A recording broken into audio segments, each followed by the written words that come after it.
नमस्ते दोस्तों। हमारी चैनल डर की दास्तान में आपका स्वागत है। उस रात की बात आज भी मेरी रूह को हिला देती है। मैंने जिंदगी में बहुत सफ़र किए, अनगिनत रास्ते देखे, लेकिन जो उस हाईवे पर हुआ वो आज तक किसी को पूरी तरह बता नहीं पाया। मैं एक ट्रक ड्राइवर हूं और मेरे साथ था मेरा खलासी, हमेशा की तरह हंसता, मजाक करता। लेकिन उस रात उसके चेहरे पर जो डर मैंने देखा, वैसा डर मैंने कभी किसी इंसान की आंखों में नहीं देखा था। रात के करीब 2 बजे थे। सुनसान हाईवे, चारों तरफ घना अंधेरा, और तभी हमारे ट्रक के सामने अचानक कुछ ऐसा आया जिसे देखकर ब्रेक तो लग गए, लेकिन दिल की धड़कनें कभी संभल नहीं पाईं। हमने सोचा था ये बस एक सफ़र है, लेकिन वो सफ़र धीरे धीरे एक डरावनी दास्तान बनता चला गया। एक ऐसी दास्तान जिसमें रास्ते खत्म नहीं होते, लोग गायब हो जाते हैं और कुछ चीज़ें आपके साथ ही चलती रहती हैं। उस रात के बाद मेरा खलासी कभी पहले जैसा नहीं रहा, और मैं आज भी जब रात में ट्रक लेकर निकलता हूं तो हर मोड़ पर वही साया ढूंढता हूं। अगर तुम भी हिम्मत रखते हो उस डर को महसूस करने की, तो सुनो मेरी जुबानी ये सच्ची घटना। डर की दास्तान में, जहां हर कहानी सिर्फ कहानी नहीं होती बल्कि एक अधूरा सच होती है। तैयार हो जाओ, क्योंकि यह सफ़र शुरू होने वाला है। टक टक टक टक। उस रात मैं हमेशा की तरह ट्रक लेकर निकला था। सामान लोड था, लंबा सफ़र था, और मेरे साथ था मेरा खलासी छोटू। छोटू नया नहीं था, सालों से मेरे साथ काम कर रहा था। रास्तों की उसे उतनी ही समझ थी जितनी मुझे। लेकिन उस दिन न जाने क्यों, जैसे ही हमने शहर की आखिरी लाइट पीछे छोड़ी, उसने धीरे से मुझसे कहा, भैया, आज इस रास्ते से ना जाएं तो अच्छा है। मैंने हंसते हुए कहा, क्यों, आज भूत प्रेत से डर लग रहा है क्या? वो चुप हो गया, लेकिन उसकी आंखों में मजाक नहीं था। मैंने ध्यान नहीं दिया, क्योंकि ट्रक ड्राइवर के लिए डर जैसी कोई चीज़ नहीं होती। रात गहराती जा रही थी। हाईवे पर ट्रैफिक लगभग खत्म हो चुका था। बस कभी कभी कोई ट्रक या बस सामने से गुजर जाती, और फिर वही सन्नाटा। हमने रेडियो ऑन किया, लेकिन उसमें सिर्फ खड़खड़ाहट थी, जैसे कोई सिग्नल ही ना मिल रहा हो। छोटू ने कहा, भैया, इसे बंद कर दो, अजीब सा लग रहा है। मैंने फिर हंसते हुए रेडियो बंद कर दिया, लेकिन अब मुझे भी थोड़ा अजीब लगने लगा था। करीब 1 घंटे बाद हम एक ऐसे रास्ते पर पहुंचे जहां दोनों तरफ घने पेड़ थे और सड़क इतनी सुनसान कि जैसे वहां सालों से कोई आया ही ना हो। मैंने कहा, अरे ये तो शॉर्टकट है, जल्दी पहुंच जाएंगे। छोटू अचानक जोर से बोला, नहीं भैया, यही रास्ता नहीं लेना था, यही तो वो रास्ता है। मैंने ब्रेक थोड़ा धीमा किया और उसकी तरफ देखा। कौन सा रास्ता, साफ साफ बोल। उसने कांपती आवाज में कहा, यहीं से पिछले महीने एक ट्रक गायब हुआ था, ड्राइवर और खलासी दोनों। बस ट्रक खाली मिला था, अंदर खून के निशान थे, लेकिन कोई लाश नहीं। मेरे हाथ स्टीयरिंग पर थोड़े भारी हो गए, लेकिन मैंने खुद को संभालते हुए कहा, लोग कहानियां बनाते रहते हैं, तू बस चुप बैठ। लेकिन सच कहूं तो अब मेरे दिल में भी हल्का सा डर बैठ चुका था। हम धीरे धीरे उस जंगल वाले रास्ते में आगे बढ़ते गए। हेडलाइट की रोशनी बस कुछ मीटर तक ही जाती थी, और उसके आगे सिर्फ गहरा अंधेरा। अचानक ट्रक के आगे कुछ हिला। मैंने तुरंत ब्रेक दबाया। टायरों की घिसने की आवाज पूरे सन्नाटे में गूंज गई। ट्रक रुक गया। हम दोनों की सांसें तेज हो गईं। मैंने हेडलाइट की रोशनी में आगे देखा, लेकिन वहां कुछ नहीं था। छोटू धीरे से बोला, भैया, आपने भी देखा ना? मैंने जवाब नहीं दिया, क्योंकि मैंने जो देखा था वो कोई इंसान नहीं था, वो कुछ और था, कुछ ऐसा जो सड़क के बीचों बीच खड़ा था और अचानक गायब हो गया। मेरे हाथ अब भी स्टीयरिंग पर जमे हुए थे। दिल इतनी जोर से धड़क रहा था कि उसकी आवाज मुझे खुद सुनाई दे रही थी। छोटू मेरी तरफ झुककर फुसफुसाया, भैया, ट्रक मत बढ़ाओ, कुछ ठीक नहीं है। मैंने गहरी सांस ली और खुद को संभालते हुए कहा, अगर हर परछाई से डरेंगे ना तो ये काम छोड़ना पड़ेगा। लेकिन सच ये था कि मैं खुद भी अंदर से हिल चुका था। मैंने धीरे धीरे एक्सेलरेटर दबाया। ट्रक फिर से आगे बढ़ने लगा। हेडलाइट की रोशनी सड़क को चीरती हुई आगे बढ़ रही थी, लेकिन अब हर पेड़, हर झाड़ी जैसे किसी साये की तरह लग रही थी। कुछ दूरी तय करने के बाद अचानक ट्रक के कैबिन में एक अजीब सी बदबू फैलने लगी, जैसे कुछ सड़ चुका हो। छोटू ने तुरंत नाक ढक ली। भैया, ये कैसी बदबू है? मैंने खिड़की खोल दी, शायद कहीं कोई जानवर मरा होगा। लेकिन वो बदबू बाहर से नहीं, अंदर से आ रही थी। छोटू की नज़र धीरे धीरे पीछे की तरफ गई, जहां हम दोनों के पीछे छोटा सा स्लीपर था। उसने डरते हुए कहा, भैया, पीछे कोई है। मैंने गुस्से में कहा, पागल हो गया है क्या, पीछे कोई नहीं है। लेकिन उसके चेहरे का रंग उड़ चुका था। उसकी आंखें किसी एक जगह पर जमी हुई थीं। मैंने धीरे धीरे गर्दन घुमाई और जैसे ही मेरी नज़र पीछे पड़ी, मेरे पूरे शरीर में सिहरन दौड़ गई। स्लीपर पर कोई बैठा था। अंधेरे में उसका चेहरा साफ नहीं दिख रहा था, लेकिन उसकी आंखें, वो सीधा हमें देख रही थीं। मैंने घबराकर तुरंत ब्रेक लगाया। ट्रक एक झटके से रुक गया। हम दोनों ने एक साथ पीछे देखा, लेकिन अब वहां कोई नहीं था। स्लीपर खाली था। छोटू लगभग रोने लगा। भैया, मैंने देखा था, कसम से देखा था। मैं कुछ बोल ही नहीं पाया, क्योंकि मैंने भी देखा था और ये कोई वहम नहीं था। मैंने कांपते हाथों से पानी की बोतल उठाई, एक घूंट लिया और तभी ट्रक का इंजन अपने आप बंद हो गया। चारों तरफ घना अंधेरा छा गया। हेडलाइट भी बुझ गई। अब हम पूरी तरह उस सुनसान जंगल में फंस चुके थे और उसी सन्नाटे में अचानक ट्रक के बाहर से धीरे धीरे किसी के चलने की आवाज आने लगी। ठक ठक ठक। मेरे गले से आवाज ही नहीं निकल रही थी। छोटू मेरा हाथ पकड़कर बैठा था, उसकी उंगलियां कांप रही थी। ट्रक के बाहर वो कदमों की आवाज लगातार घूम रही थी। ठक ठक ठक।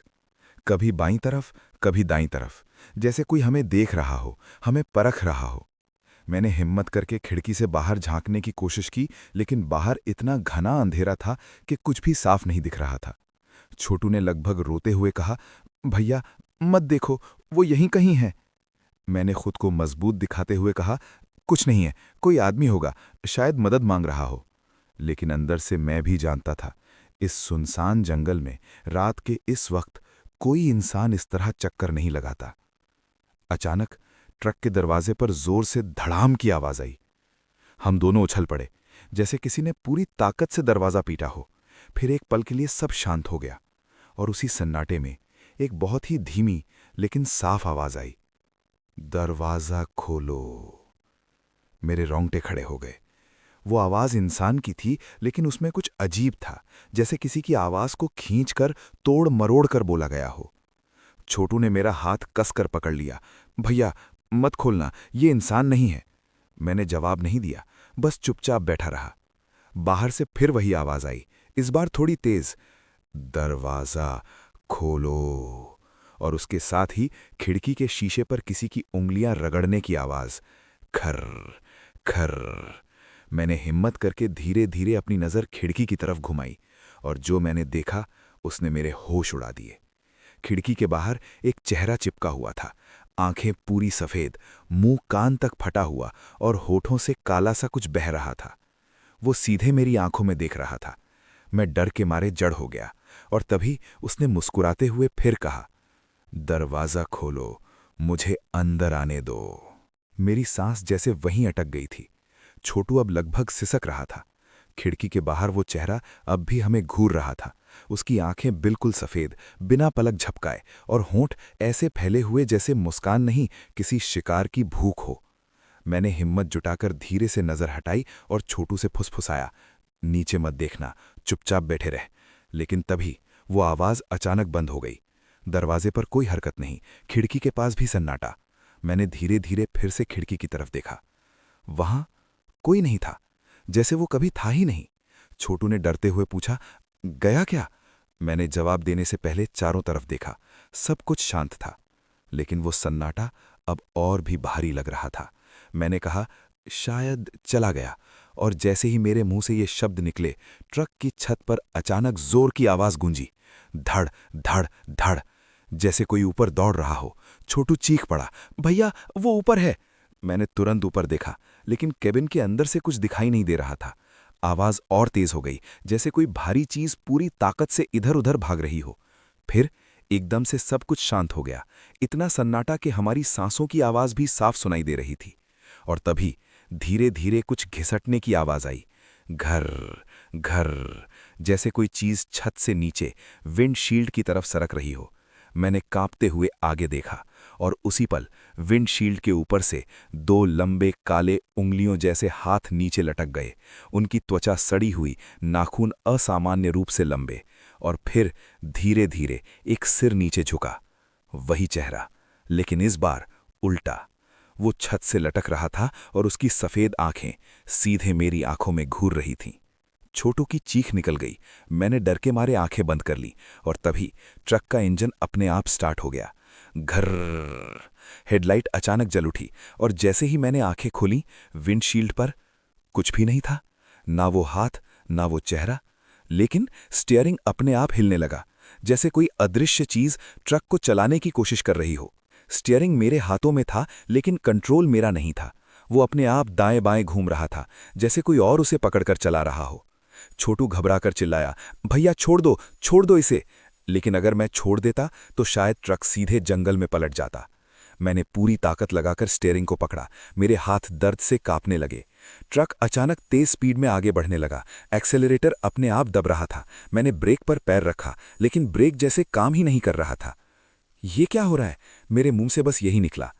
छोटू रोते हुए बोला, भैया वो हमें जाने नहीं देगा। ट्रक अब बेकाबू होकर उस सुनसान सड़क पर दौड़ रहा था। हेडलाइट की रोशनी में पेड़ तेजी से पीछे छूट रहे थे। और तभी अचानक सामने एक और ट्रक दिखाई दिया।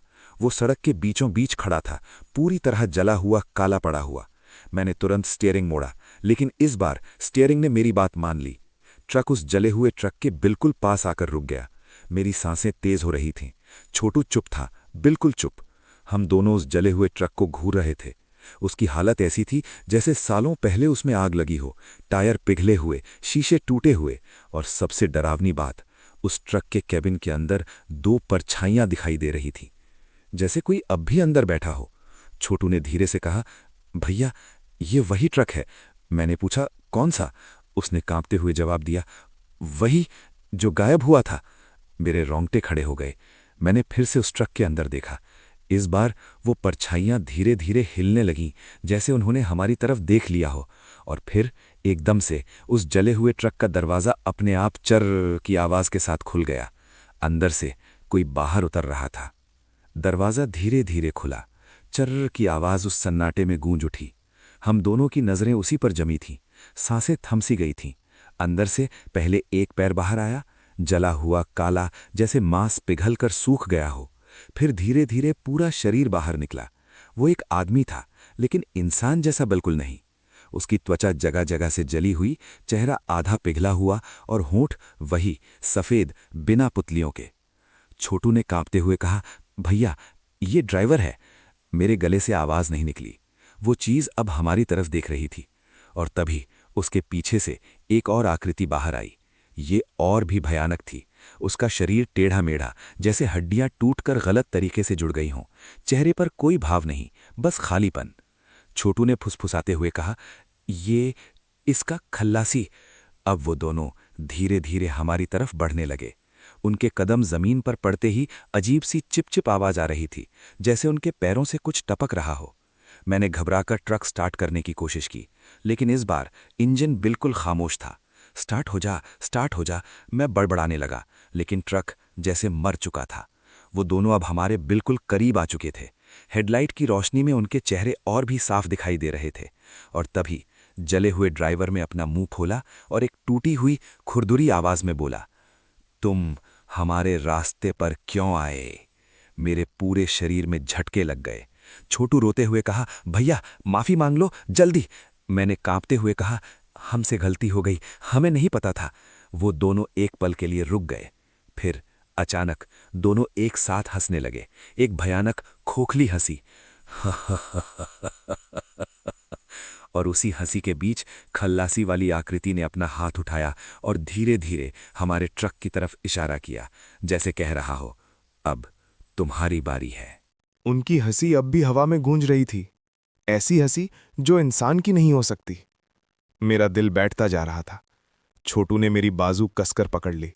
भैया ये हमें नहीं छोड़ेंगे। वो जले हुए ड्राइवर और उसका खलासी अब हमारे ट्रक के बिल्कुल सामने खड़े थे, और उनकी नजरें सीधी हमारी आंखों में धसी हुई थीं। अचानक हमारे ट्रक का दरवाज़ा अपने आप टक की आवाज़ के साथ खुल गया। मैंने तुरंत उसे बंद करने की कोशिश की, लेकिन जैसे किसी ने बाहर से उसे पकड़ रखा हो। दरवाज़ा पूरी तरह खुल गया और एक ठंडी सड़ी हुई हवा का झोंका केबिन के अंदर घुस आया। छोटू चीख पड़ा, भैया ये अंदर आ रहे हैं।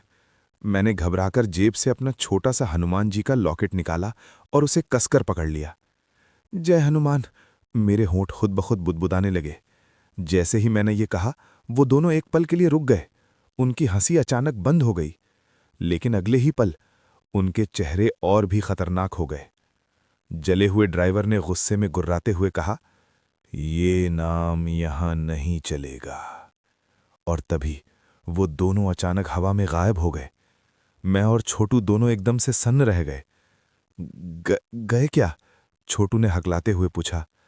मैंने चारों तरफ देखा, वहां कोई नहीं था, लेकिन इस बार सन्नाटा और भी डरावना था।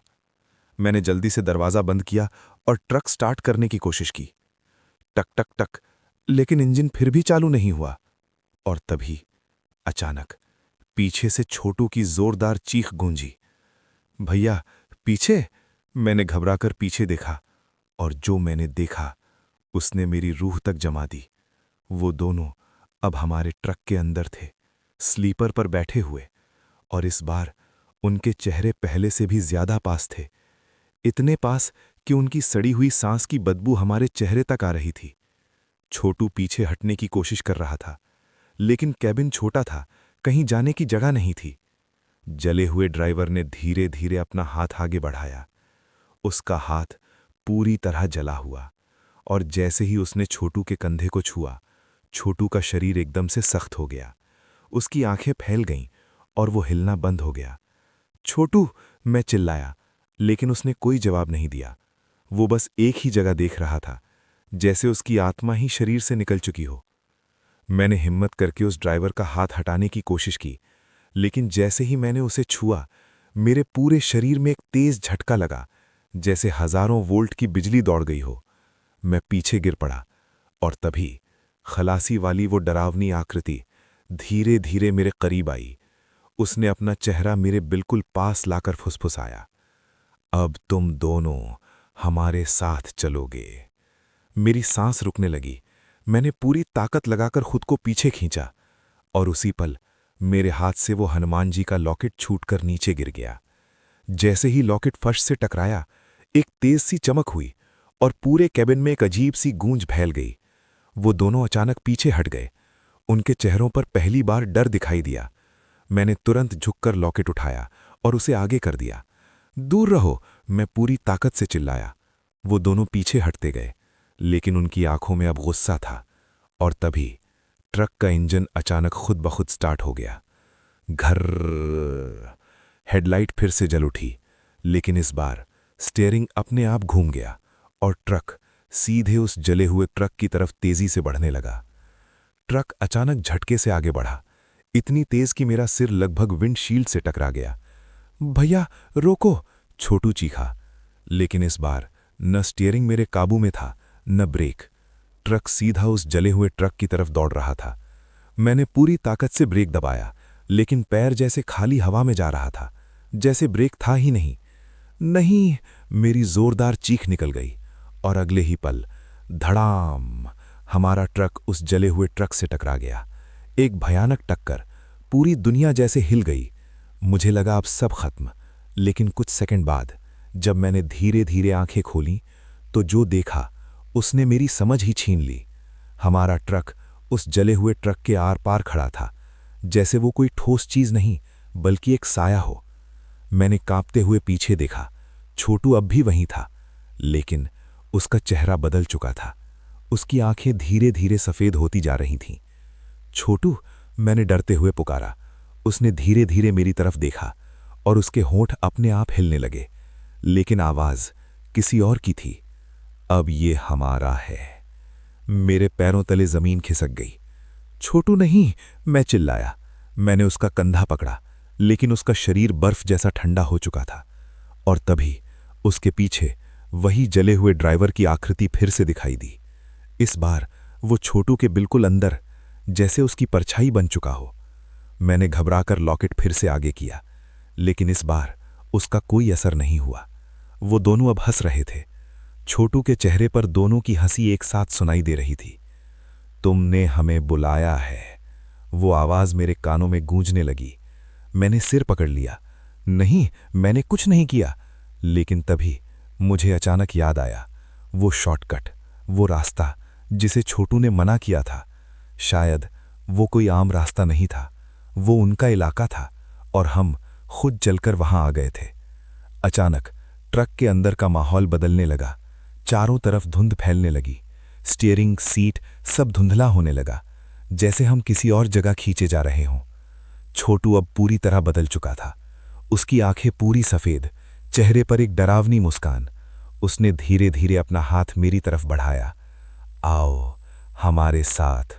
मैं पीछे हटने लगा, लेकिन तभी ट्रक का दरवाजा अपने आप बंद हो गया और लॉक हो गया। अब मेरे पास भागने का कोई रास्ता नहीं था और वो धीरे धीरे मेरे और करीब आ रहा था। मेरा दिल जैसे सीने से बाहर निकलने को था। सांसें टूट टूट कर आ रही थीं।